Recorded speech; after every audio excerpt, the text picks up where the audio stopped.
مختلف مرد مختلف محفلوں میں بیٹھے تبصرے تو کر لیتے ہیں کہ جی میں نے 2 کرنی ہے، میں نے 3 کرنی ہے، میں نے 4 کرنی ہے، افورڈ نہیں کر رہے ہوتے، قوت برداشت سے باہر ہوتے ہیں، ہمت ہی نہیں ہوتی ان کی۔ مشہور سا ایک جملہ ہے، آپ نے بھی سن رکھا ہوگا کہ جی میں بری بات برداشت نہیں کرتا، میں غلط بات برداشت نہیں کرتا۔ وہ بھئی غلط بات ہی تو برداشت کرنی ہے۔ اب استاد یہ کہے کہ جی میں چونکہ استاد ہوں تو مجھے حق ہے میں دیکھوں کہ جی بچہ کیا کھا رہا ہے، کیسے کھا رہا ہے، کیوں کھا رہا ہے۔ اب اس حد تک اپنے آپ کو آپ عمل دخل کا حقدار سمجھ لیں، یہ غلطی ہے اصل۔ بغیر دعوت کے مہمان بننا بھی غلط ہے۔ ہمارے ہاں تو حالت یہ ہو گئی ہے کہ شادی بیاہ پہ ہی سارے غصے یاد آ جاتے ہیں کہ جی تم نے فلاں دن ایسا کیا تھا، فلاں دن ویسا کیا تھا۔ ہم تو نہیں، جادو کی بھی اپنی ایک حقیقت ہے۔ اب مغرب میں آپ دیکھیں، مغرب کے لوگوں کو ان چیزوں کی طرف کوئی انٹرسٹ نہیں ہے۔ وہ ایک نہیں 101 عورت گزر جائے تو وہ آنکھ بھر کے نہ دیکھیں۔ ہمارے ہاں تو ایک گزر جائے تو گلی تک چھوڑ، بعض اوقات تو وہ ایک لطیفہ سا بن جاتا ہے۔ وہ تعلیم تو ہے اور تعلیم ہی ہمیں یہ حق دیتی ہے کہ ہم اختلاف رکھ سکتے ہیں، لیکن اس کے ساتھ تربیت نہیں رہی۔ پہلے ہمارے جو بزرگ ہوا کرتے تھے وہ سب سے زیادہ توجہ جو ہے نا وہ تربیت پہ دیتے تھے، اور تربیت میں بھی پہلی چیز جو ہوتی ہے نا وہ تحمل ہوتی ہے۔ السلام علیکم سر۔ وعلیکم السلام سر، کیا حال ہے آپ کے؟ الحمدللہ، اللہ کا فضل ہے، اللہ کا کرم ہے، اللہ کا احسان ہے۔ سر، کیا آج کل آپ کے حالات چل رہے ہیں؟ کیا سچویشنز، مصروفیات ہیں آپ کی؟ ہاں، شہدہ اسلام میڈیکل کمپلیکس میں بطور اسسٹنٹ پروفیسر اسلامیات کام کر رہا ہوں، بطور وزٹر لیکچرار IUB میں بھی کام کر رہا ہوں۔ امامت خطابت تو رہی ہے وہ ہے۔ اچھا سر، تو میرا آپ سے جو پہلا کوسچن اس میں آتا ہے، اور وہ میں اپنے ہر گیسٹ سے اب یہ پوچھ رہا ہوں، اختلاف رائے، اس کے اوپر میں بات کرنا چاہوں گا کہ میرا ایک پوائنٹ آف ویو ہے، دوسرے بندے کا دوسرا پوائنٹ آف ویو ہے، اس میں اب رسپیکٹ کیوں نہیں رہی؟ اصل میں نا، میں جو سمجھتا ہوں وہ تعلیم تو ہے، اور تعلیم ہی ہمیں یہ حق دیتی ہے کہ ہم اختلاف رکھ سکتے ہیں، لیکن اس کے ساتھ تربیت نہیں رہی۔ صحیح۔ پہلی میں آپ کو بنیاد سے شروع کروں گا۔ اختلاف عمل یا اختلاف وجود، ایون اختلاف تخلیق، یہ رب العزت نے قرآن پاک میں بہت جگہ پہ فرمایا ہے۔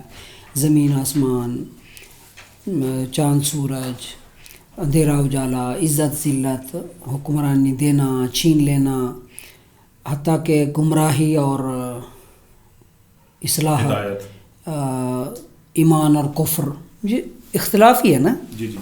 اختلاف اللیل والنہار جس کے نام سے بڑا مشہور آپ نے سن رکھا ہوگا، وہ تو ہونا ہے۔ جی جی۔ ان سعیکم لشتی، قرآن پاک کی ایک آیت ہے، اللہ پاک فرماتے ہیں تمہاری جو کوششیں ہیں نا وہ مختلف ہو سکتی ہیں، ان میں اختلاف ہو سکتا ہے۔ آپ کی اپنی ایک رائے ہے، میری اپنی ایک رائے ہے، میں کسی اور انداز سے سوچ رہا ہوں، آپ اسی چیز کو کسی اور انداز سے سوچ رہے ہیں۔ یہ اختلاف رائے وجود رکھتی ہے اور اس کا حق ہمیں دیتی ہے تعلیم، لیکن ہمیں تربیت نہیں دی گئی، جس کو میں آپ کو تحمل و برداشت کے نام سے کہوں گا، وہ نہیں سکھایا جا رہا اب ہمیں۔ پہلے ہمارے جو بزرگ ہوا کرتے تھے وہ سب سے زیادہ توجہ جو ہے نا وہ تربیت پہ دیتے تھے، اور تربیت میں بھی پہلی چیز جو ہوتی ہے نا وہ تحمل ہوتا تھا، برداشت ہوتی تھی کہ آپ نے برے اچھے حالات کو برداشت کرنا ہے، برے اچھے لوگوں کو برداشت کرنا ہے۔ وہ بڑا مشہور سا ایک جملہ ہے، آپ نے بھی سن رکھا ہوگا کہ جی میں بری بات برداشت نہیں کرتا، میں غلط بات برداشت نہیں کرتا۔ وہ بھئی غلط بات ہی تو برداشت کرنی ہے۔ جی جی۔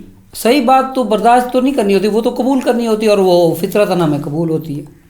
تو یہ تحمل، برداشت، بردباری اور یہ کم ہے ہمارے ہاں، اور اس کی کمی کی وجہ ہے تربیت کی کمی۔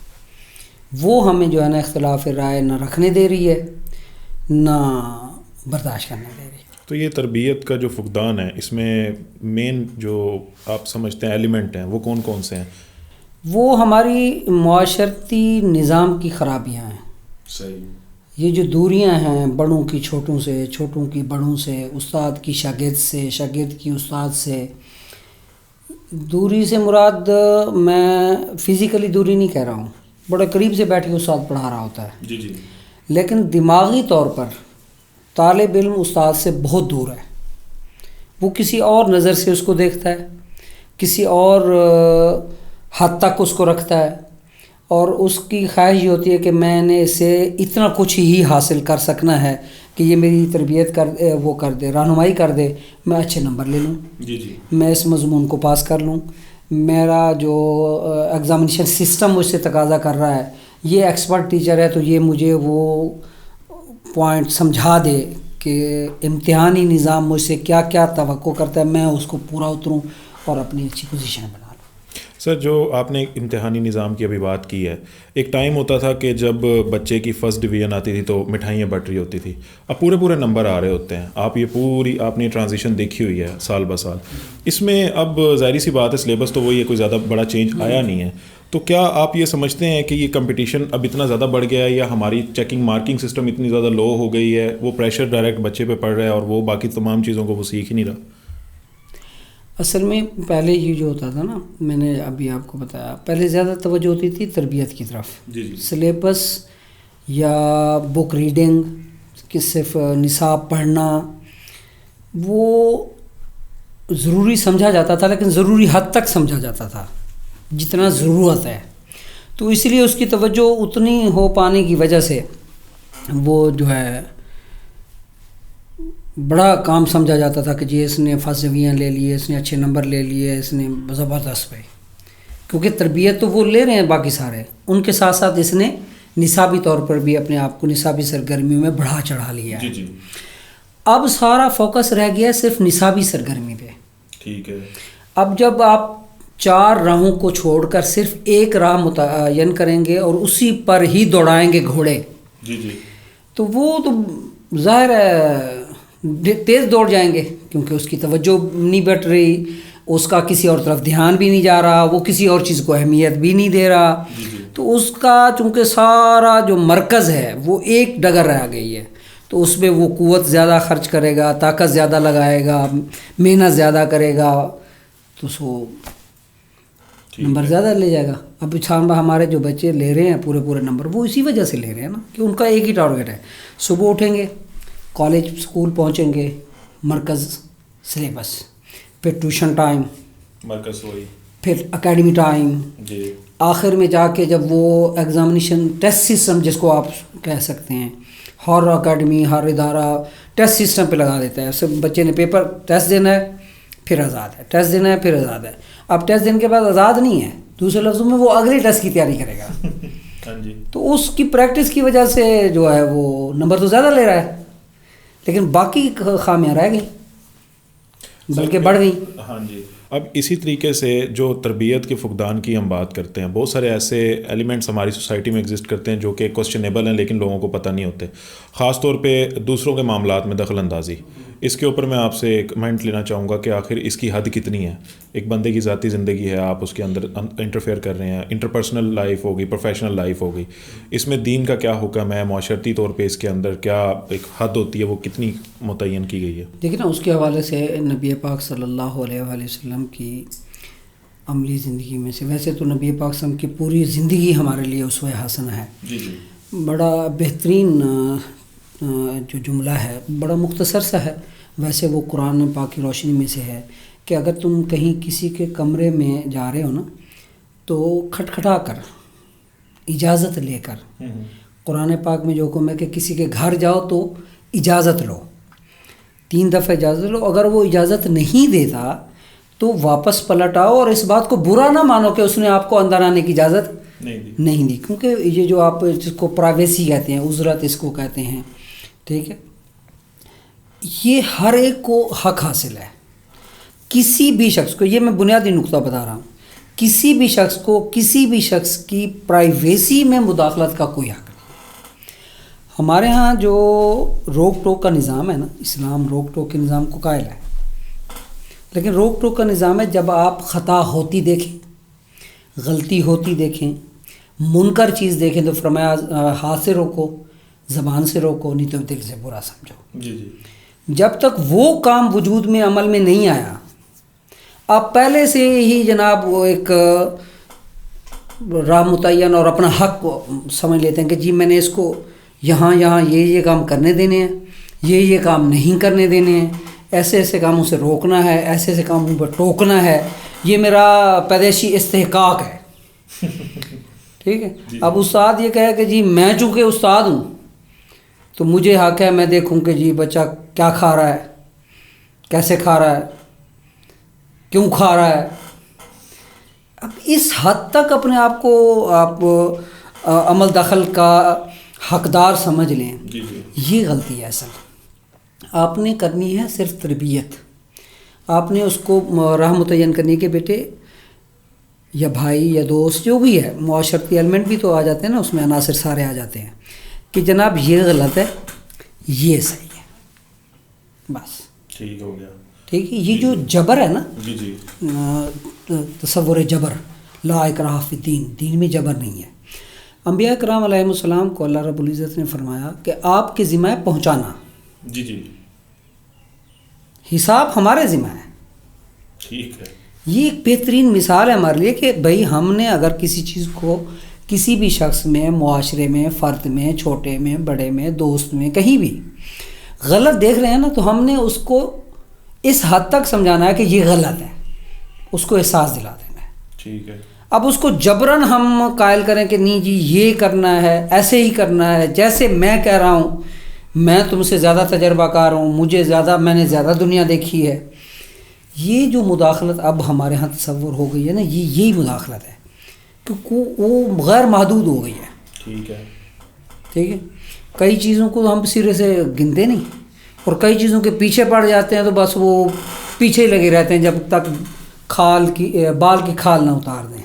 صحیح. اور یہ جو آپ نے ایک بات ابھی کہی تھی کہ ایک شخص کو حق بھی حاصل نہیں ہے کہ وہ برا منائے، تو میں نے ایک حدیث جو ہے وہ میری نظر سے گزری تھی، اس کو آپ کنفرم کیجئے گا. شادی میں انویٹیشن جب ہم کسی کو دیتے ہیں، ایون بھائی کے متعلق بھی آئی گیس کہا گیا کہ اگر نہیں آپ کے پاس گنجائش یا آپ بائی چوائس اس کو نہیں بلاتے تو بھائی کو حق حاصل نہیں کہ وہ اس کا غصہ کرے. تو وہ اس کے متعلق آپ تھوڑا سا بتا دیں کہ کیا ایکوریسی اس میں ہے. دیکھیں نا، یہ تیاری جو ہے نا مہمان نوازی کی، دوسرے لفظ میں یہ جو ولیمہ ہوتا ہے، مہمان بلائے جاتے ہیں. اب میزبان کو مہمانوں کے بلاوے کا بھی حق ہے، کیونکہ وہ کس کس کو بلا رہا ہے، کس کس کو نہیں بلا رہا. اور بغیر دعوت کے مہمان بننا بھی غلط ہے. صحیح. انتہائی غلیظ مثال دی گئی اس کی. ٹھیک ہے. فرمایا ایسے جیسے مکھی گندگی پہ بیٹھتی ہے. اچھا. اگر کوئی بن بلایا جاتا ہے تو. صحیح. تیسرا اس کی ہے استطاعت، وہ کتنا اہتمام کر پایا ہے. اب وہ ظاہر ہے جتنا اہتمام کر پائے گا اتنوں کو ہی وہ بلائے گا نا.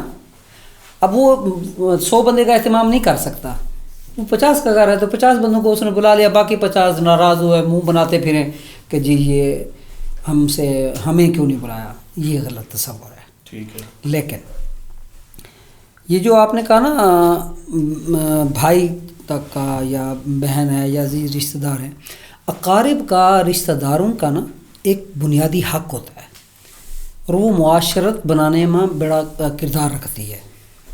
اسی لیے نبی پاک صلی اللہ علیہ وسلم نے فرمایا کہ جو بندہ خرچ کرے اور رشتہ داروں پر خرچ کرے تو اس کے دگنا ثواب ہوگا. ایک تو خرچ کا کہ فی سبیل اللہ وہ خرچ کر رہا ہے، دوسرا وہ رشتہ داروں پہ خرچ کر رہا ہے. تو رشتہ داری کی جو اہمیت ہے، رشتہ داروں کی جو اہمیت ہے، اقارب کی جو اہمیت ہے، کیونکہ ان کے بغیر معاشرتی تصور نہیں بن پاتا نا. اسی لیے اسلام کی تربیت بھی یہی ہے کہ وہ ان کو ترجیح دے. لیکن اگر وہ ترجیح نہیں دیتا تو وہ قابل مواخذہ نہیں ہے کہ آپ اس کی پکڑ دکڑ کریں یا اسے روٹھیں.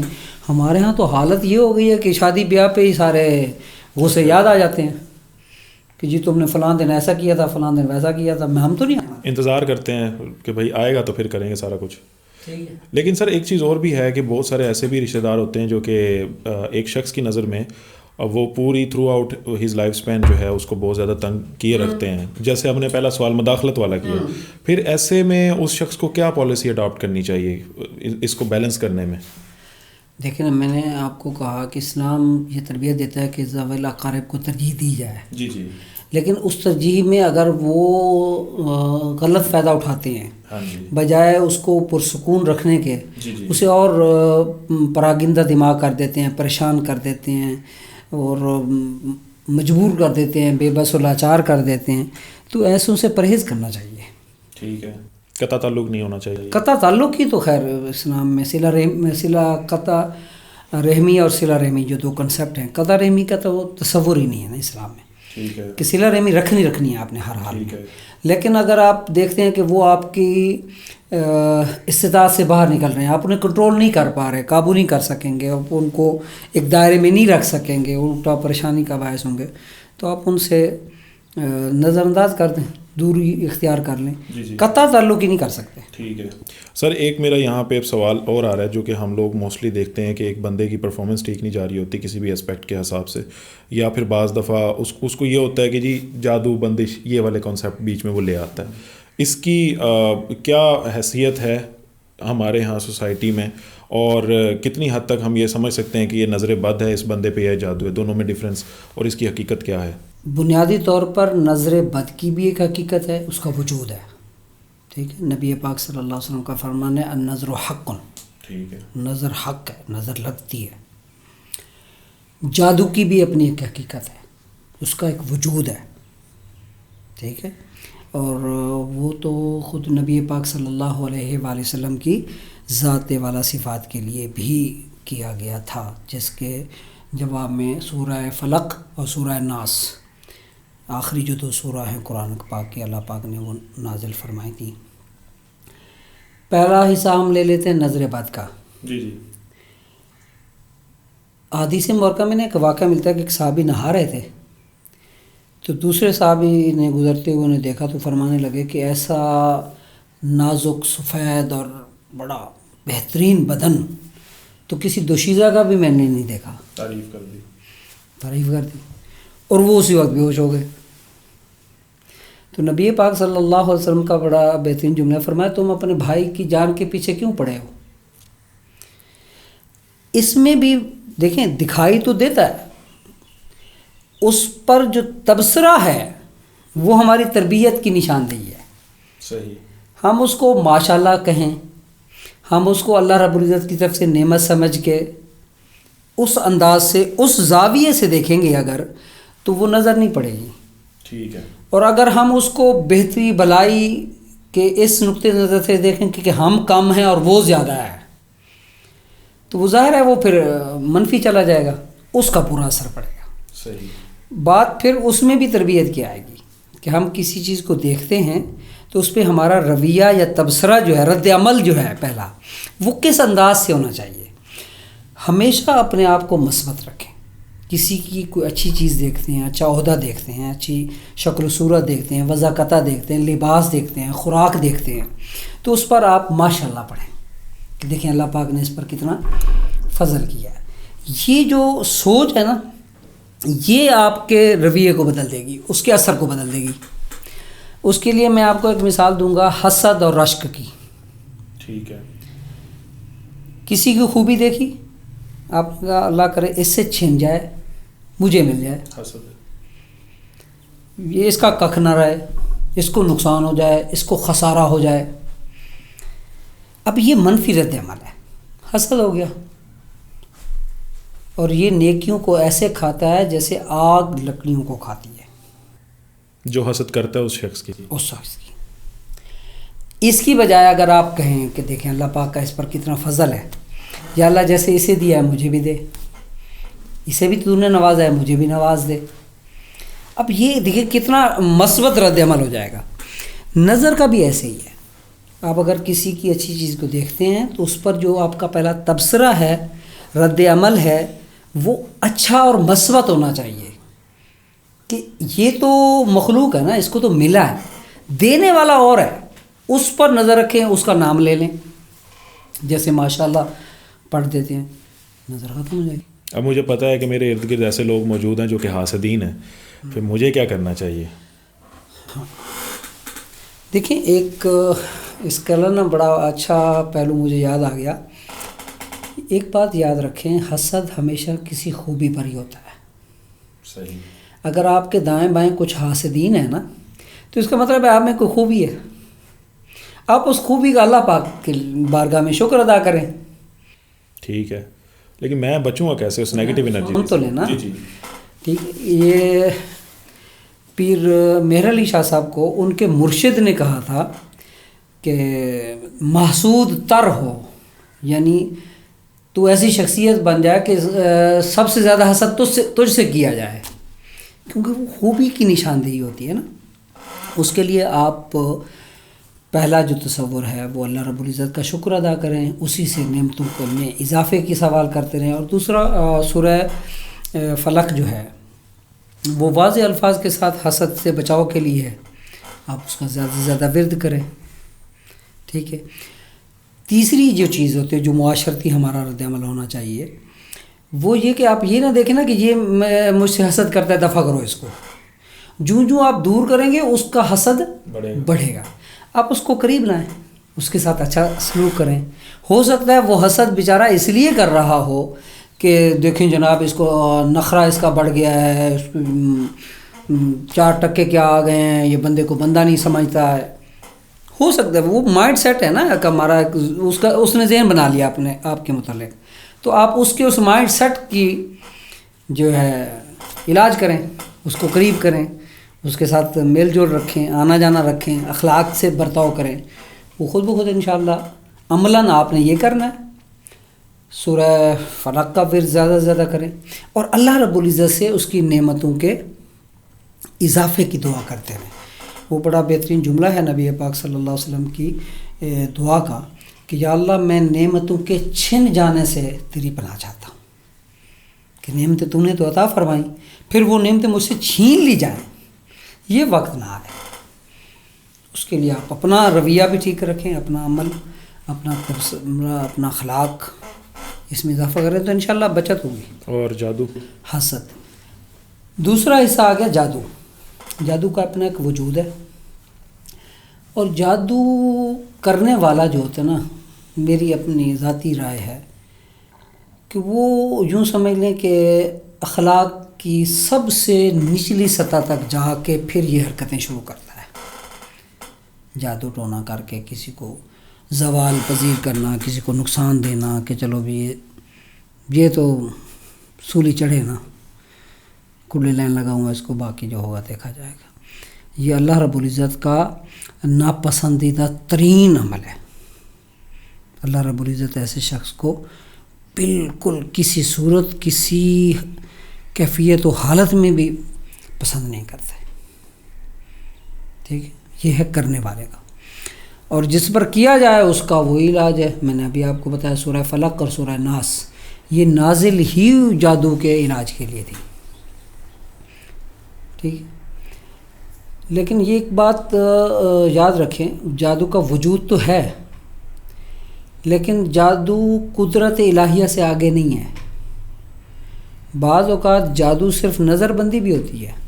صحیح. ہمیں ہمیں لگ رہا ہوتا ہے کہ ایسا ہے مگر وہ ایسا ہوتا نہیں ہے. آپ اگر قرآن پاک کا مطالعہ کریں تو حضرت موسیٰ علیہ السلام کا جو واقعہ ہے جادوگروں سے مقابلے کا، کہ انہوں نے اپنے فن دکھائے. حضرت موسیٰ علیہ السلام نے اژدہا، وہ اپنی لاٹھی پھینکی، عصا پھینکا تو وہ اژدہا بن گیا اور وہ سب کو نکل گیا. وہ سارے کے سارے جادوگر ایمان لے آئے. کیوں؟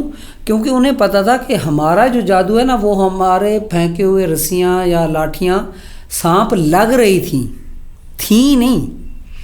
اور حضرت موسیٰ علیہ السلام کا عصا سانپ اژدہا بنا اور اس نے باقاعدہ عمل بھی کیا ہے. تو اس کا مطلب یہ جادو نہیں ہے، یہ حقیقت ہے، جادو نہیں ہے.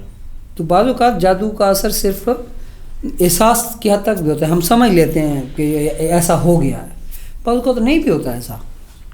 توہمات، میں اس کو توہم پرستی کہوں گا. ہم وہم کا بھی تو شکار ہو جاتے ہیں نا، خام خواہ میں. ٹھیک، جس میں میں آپ کی بات کاٹ رہا ہوں، ہم نے جو جنات سے ڈرنے کا ایک کنسیپٹ بنا لیا ہوا ہے، جی وہ بھی بنیادی طور پہ تو وہم سے شروع ہوا نا.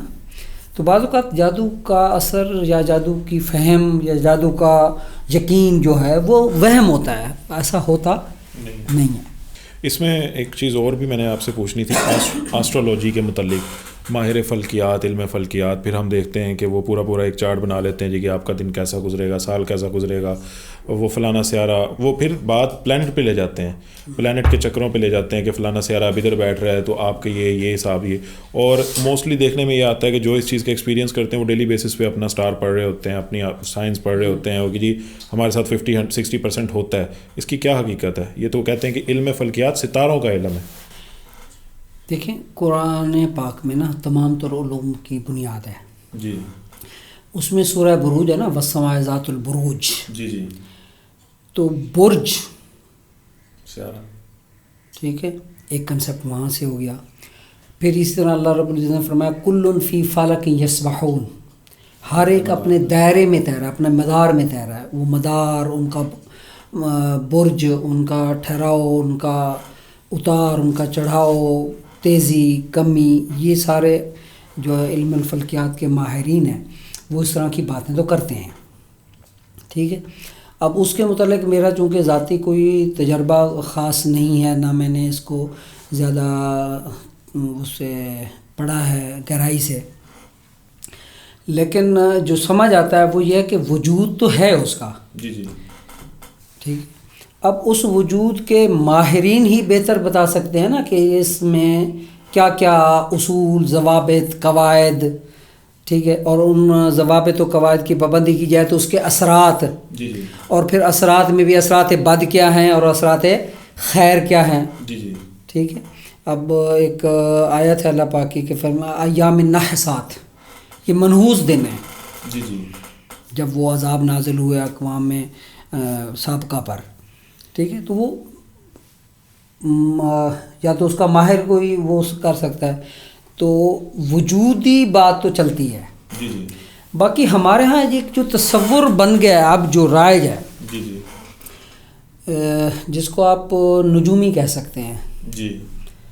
ٹھیک ہے، مستقبل کی رائے دینے والے. نبی پاک صلی اللہ علیہ وآلہ وسلم نے واضح الفاظ میں ان کی تنقید کی ہے، ممانعت کی ہے. فرمایا جو انہیں سچا سمجھتا ہے پھر وہ مجھے سچا نہیں سمجھتا. ٹھیک ہو گیا. ٹھیک ہے، اس لیے ان سے پرہیز کرنا چاہیے. صحیح. یہ میں جو پرہیز کی بات کر رہا ہوں، یہ وہ جو ان علوم کو استعمال کرنے کے دعوے دار ہیں. جی جی. ٹھیک ہے. اب وہ علم ہے، وجود ہے اس کا، بالکل ہے. علم الفلکیات باقاعدہ ایک علم ہے. ٹھیک ہے. سابقہ اقوام میں سے کچھ قومیں ان کی بڑی ماہر، رمل، جی جی. نجوم، ٹھیک ہے، یہ علوم ہے. اب علوم کا ماہر وجود میں ہے، علوم تو وجود میں آ گئے. جی جی. اور وہ سچے ہیں. ٹھیک ہے. لیکن ان علوم کے ماہرین ہیں کہ نہیں ہیں، یہ ایک الگ ٹاپک ہے. پھر وہ جو ماہرین ہیں وہ کیا کہتے ہیں، اور وہ جو ماہرین نہیں ہیں، جیسے آپ کے ہاں میڈیکل میں سب سے زیادہ عطائیت چلتی ہے کوئکس. جی جی. آپ گلی کونے، ہر کونے پہ ایک ڈاکٹر بیٹھا ہے جو ایم بی بی ایس سے زیادہ پریکٹس کر رہا ہے. زیادہ کمال ہے، ایسے ہی ہے. ٹھیک ہے. اب اس کو مہارت تو نہیں کہتے نا، یہ تو جی. فن سیکھ ضرور لیا ہوگا، لیکن مہارت اور شے ہے. صحیح. علم نجوم، علم البروج، علم الفلکیات، ٹھیک ہے، آگے کہکشاؤں کا علم، پھر ان کی چال ڈھال، اتار چڑھاؤ، تیزی کمی، وہ وجود تو رکھتی ہے، لیکن اس میں ماہر کون ہے اب یہ کہنا مشکل ہے. ٹھیک ہو گیا. سر ہمارے جو روزمرہ کے تھوڑے میٹرز ہیں، ان کے روٹین کوسچنز ہیں، وہ ذرا تھوڑے سے ہائی لائٹ کر لیتے ہیں ہم. اچھا، ایک میں نے کئی ویڈیوز ڈیفرنٹ کنٹریز کی دیکھی ہیں، سنی ہیں. اس میں جو پردے کا حکم آتا ہے خواتین کے، میں اس میں تھوڑا پہلے کروں گا. وہ کہتے ہیں جی کہ جو قرآن پاک میں حکم ہے وہ یہ ہے کہ اپنے سینوں کو چادروں سے ڈھک لو. تو وہ کہتے ہیں کہ جسٹ اگر ہم نے ایک شرٹ پہن لی ہے یہ انف ہے، تو موسٹلی وہ بایا پہن کے دیٹس اٹ. لیکن ہم اپنی سوسائٹی میں دیکھتے ہیں تو وہ کہتے ہیں کہ نہیں، ایک چادر ہونی چاہیے، جو ایکسٹرا چادر جیسے کہ ہمارے ہاں ہے. اس کے علاوہ ایک اور بحث بھی چھڑتی ہے کہ جی قرآن پاک میں جہاں پردے کو حکم دیا گیا وہاں پہ پہلے مردوں کو تائید کی گئی کہ اپنی نگاہیں نیچی رکھو. ایک پھر الگ سے بحث یہ بھی چلتی ہے کہ جی انہیں ادھر کپڑے پائے سنتے وہ سارا خرابی پیدا ہو گئی ہے، تو وائی ناٹ اپنی آنکھیں نیچے رکھنا. تو ان دونوں کا بیلنس کیسے آپ سمجھتے ہو؟ اچھا، میں آپ جواب آپ اس بات کا نا آخر بات سے شروع کروں. ٹھیک ہے. یہ جو نگاہیں جھکانے کا حکم ہے نا، جی جی، یہ صرف مردوں کو نہیں ہے. ٹھیک ہے. یہ عورتوں کو بھی برابر کا حکم ہے. ٹھیک ہے. مغضوض نہ آپ سارا ہونا، وہ بھی نظریں نیچی رکھیں، مرد بھی نظریں نیچی رکھیں. اس کو آپ آسان لفظوں میں سمجھنے کے لیے حیا اور شرم کہہ لیں. ٹھیک ہے. یعنی مرد بھی با حیا رہنا چاہیے، حیا کے دائرے کے اندر رہنا چاہیے، تاڑتا نہ پھرے، دیکھتا نہ پھرے، چال ڈھال نہ پھرے، ٹوہ نہ لگائے. عورت بھی ایسے ہی با حیا اور با شرم رہنی چاہیے. دونوں کو اس پابندی کا، حیا اور شرم کی پابندی کا، نظریں جھکائے رکھنے کی پابندی کا پابند رہنا چاہیے. پہلا کنسیپٹ یہ ہو گیا. دوسرا آ گیا لباس کا. جی. اسلام کا نا سادہ سا اصول ہے لباس کے متعلق. ہر وہ لباس جو ستر عورت کرے، یعنی آپ کے جسم کے وہ اعضاء جو چھپانے ہیں وہ چھپ جائیں، اسلام اس کو لباس تصور کرتا ہے. ٹھیک ہے. وہ مرد کا لباس ہو یا عورت کا لباس ہو. ٹھیک ہے. باریک کپڑا، سکن ٹائٹ، یا کھلے ڈلے کپڑے لیکن ان کے اوپر بعض اوقات ڈیزائن ایسی جگہوں پہ بنا دیے جاتے ہیں کہ جہاں پہ نظر نہیں جانی تھی وہیں سے دیکھا جاتا ہے کہ جی یہاں سے نظر شروع کریں. تو یہ ساری وضاحت جو ہے یہ اس شرم کے دائرے کو، میں نے آغاز وہیں سے کیا تھا، شرم کے دائرے کو جو ہے وہ ختم کر رہی ہے. ٹھیک ہے. توجہ لے رہی ہے، حالانکہ توجہ ہٹانی تھی، بجائے توجہ ہٹانے کے توجہ لے رہی ہے. تو اسی لیے وہ ابا ہو، سکارف ہو، پینٹ شرٹ ہو، جینز ہو، سکن ٹائٹس ہوں، یا پورے دوپٹے میں ہیں مگر دوپٹہ اتنا باریک ہے، لباس اتنا باریک ہے، یا لباس کے ڈیزائن وہ ہیں کہ وہاں سے جسم جھلکتا یا چھلکتا دکھائی دیتا ہے، تو وہ اسلامی تصور میں وہ نہیں آتے. وہ لباس میں نہیں آتے. پردہ کا تو دور کی بات ہے نا. دو باتیں ہو گئی. جی. تیسری جو چیز ہے نا، اوڑھنیاں چہرے پہ ڈالنی ہے یا جسم کے ایسے حصے پہ ڈالنی ہے جہاں توجہ جا سکتی ہے اور وہ وہاں سے توجہ نہ جائے. جی. میں اس کو آسان لفظوں میں لفظ برقع کہہ دیتا ہوں. یہ جو برقع پوشی ہے نا، اسلام اس کی تائید کرتا ہے، عین اسلامی اصولوں کے مطابق ہے. اس عمل سے آپ کے دو بنیادی مسائل حل ہو جاتے ہیں. ایک ہے شرعی مسئلہ، جی، اور ایک ہے نفسیاتی مسئلہ. صحیح. میں آپ کو کھلے لفظوں میں یہ بتاؤں کہ یہ جو مرد عورت کی باہمی کشش کا جو ہمارے ہاں ایک تصور پھیلا اور اس پر پھر بے پردگیاں ہوئیں، اس پر جو بحث و تکرار ہوا، اسلام کے اصولوں پہ بات ہوئی، اصل میں وہ نفسیاتی مسئلہ ہے. صحیح. مرد عورتوں کو اور عورتیں مردوں کو تاڑنا چاہتی ہیں. یہ سائیکو پرابلم ہے ایک.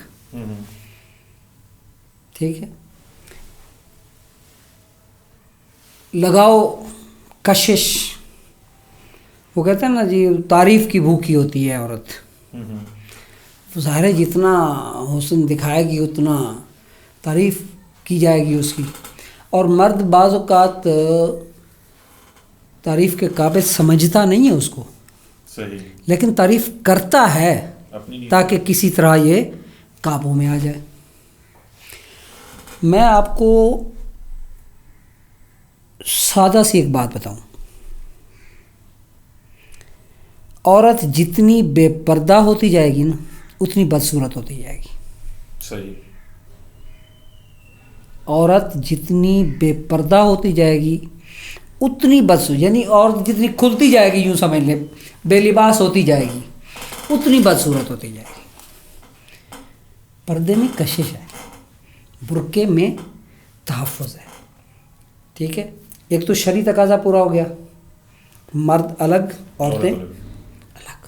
مخلوط کا جو ہے نا کنسیپٹ اسلام میں نہیں. صحیح. ٹھیک ہے. جہاں نماز کا بھی اگر اجازت ہے، ہمارا ایک مکتب فکر عورتوں کو بھی نماز کی اجازت کا قائل ہے، کچھ علماء نے اس کو منع بھی کیا ہوا ہے.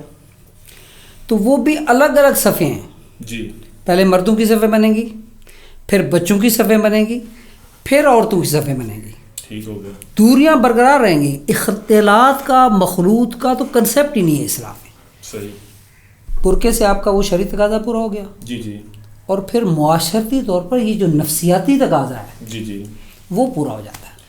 ٹھیک ہے.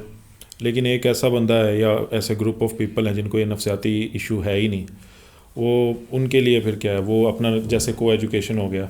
اب اس میں بہت سارے ایسے لوگ ہوتے ہیں کہ فیمیل کولیگ سے ڈیلی انٹریکشن کی بیس پہ اب ان کے اندر ایسی کوئی ڈیزائرز رہتی نہیں ہے. ڈاکٹرز حضرات ہو گئے، گائنی ہو گئی، جب وہ گائنی کے آپریشن کر کے آتے ہیں وہ کہتے ہیں کہ نہیں جی ہمیں تو اس چیز کو جتنا ہم دیکھ لیتے ہیں، وہ تو نفسیاتی پرابلم ان کا تو رہتا ہی نہیں ہے. پھر ان کے لیے کیا، وہ تو ایک لمٹ میں آلریڈی رہ رہے ہیں، اس کا تو پھر ان میں کوئی نہیں وہ بارڈ آئے گا نا.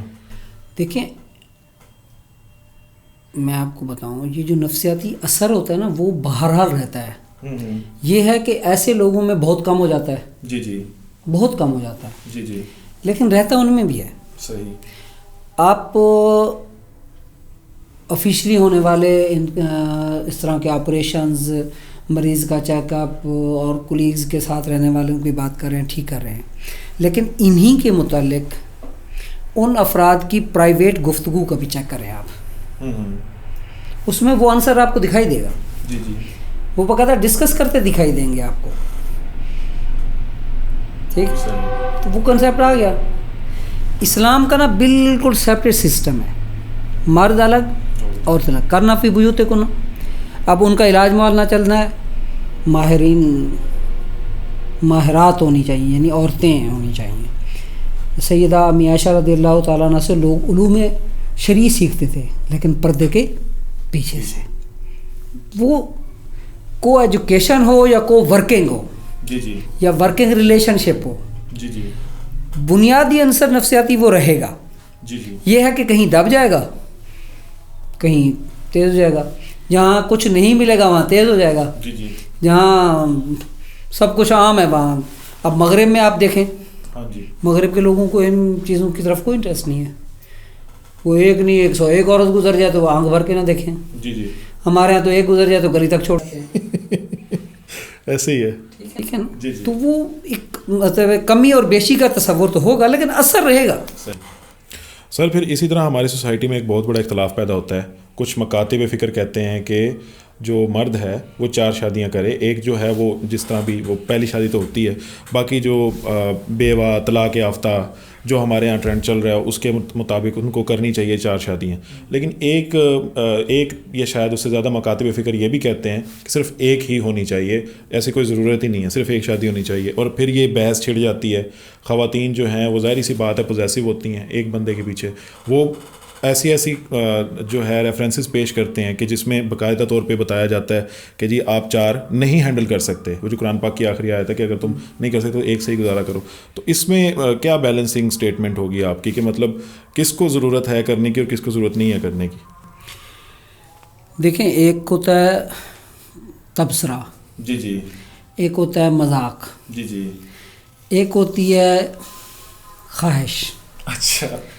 مختلف مرد مختلف محفلوں میں بیٹھے تبصرے تو کر لیتے ہیں جی کہ جی میں نے 2 کرنی ہے، میں نے 3 کرنی ہے، میں نے 4 کرنی ہے، لیکن افورڈ نہیں کر رہے ہوتے. جی جی. قوت برداشت سے باہر ہوتے ہیں. ہمت ہی نہیں ہوتی ان کی. جی جی. وہ ایک کو نہیں قابو پر کر پا رہے ہوتے، اس کو جواب نہیں دے رہے ہوتے، 3 4 کیسے بولتے گے. ٹھیک ہے. ٹھیک ہے. جی جی. قرآن پاک کا بالکل واضح حکم ہے، جو اچھی لگیں عورتیں 2 3 4 جی نکاح کرو. ٹھیک ہے. اگر تم ڈرو اس بات سے کہ تم انصاف نہیں کر سکو گے، جی جی، حقدار کو حق نہیں دے سکو گے، فواحد، صحیح. تو ایک ہی. اب وہ جو مکتب فکر ایک کی کہہ رہا ہے نا، وہ مکتب فکر نہیں ہے، وہ اصل میں قرآن حکم ہے کہ اگر تم سے عدل و انصاف نہیں ہونا. ایک اور آیت میں باقاعدہ فرمایا کہ ایسا نہ کرو کہ ایک معلقہ ہو جائے، وہ بیچاری پنڈولم کی طرح لٹکی رہے، نہ گھر کی نہ میکے کی، نہ چھوڑے نہ رکھیں. جی اپنا آتے بھی نہیں، وہ کہتے ہیں نا صاف چھپتے بھی نہیں، سامنے آتے بھی نہیں. نہ آپ اسے چھوڑ رہے ہیں کہ وہ کہیں اور گھر کی ہو جائے، نہ آپ اسے اپنا رہے ہیں. ایسا نہیں کرنا چاہیے. حق آپ دے سکتے ہیں، افورڈ کر سکتے ہیں، صاحب استطاعت ہیں، صاحب ہمت ہیں. پھر اسلام نے جو بنیادی طور پہ اصول دیے ہیں نا، ان میں ایک فائدہ ہے. جی یاد رکھیں، ہمیں سمجھ آئے نہ آئے، فائدہ ضرور ہوتا ہے. اب اس وقت معاشرے میں یقین مانیے، میں بطور امام مسجد لوگ میرے پاس آتے ہیں رشتوں کے لیے. بہت سے رشتے بیٹھے ہیں، کنواری بیٹھی ہیں بچی، شادیاں نہیں ہو رہی، مناسب رشتے نہیں مل رہے. ایک تو مناسب رشتے سے مراد یہ جو ہم نے خواب و خیال تصور بنا لیا کہ جی ایسا ہو ایسا ہو، یہ غلط ہے. جی جی مناسب سے مراد مناسب ہی ہونا ہوتا ہے، گزارا کرنا ٹھیک ہے، ہو جائے. لیکن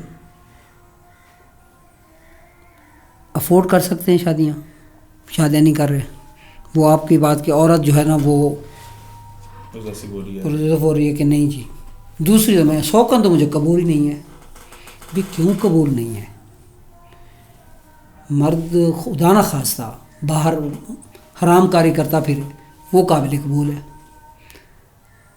وہ بہت سارے اسٹیٹمنٹس بھی یہی سنی ہے، وہ کہتی ہیں کیا کمی ہے میرے میں، یہ والی جو لائن آتی ہے. بھائی کمی کا تصور نہیں ہوتا. اب دیکھیں، ایک خاتون بے سہارا کو سہارا مل گیا، جی جی گھر مل گیا، عزت عصمت محفوظ ہو گئی. آپ کی تو پارٹنر آپ کی بنی ہے، مرد کے لیے تو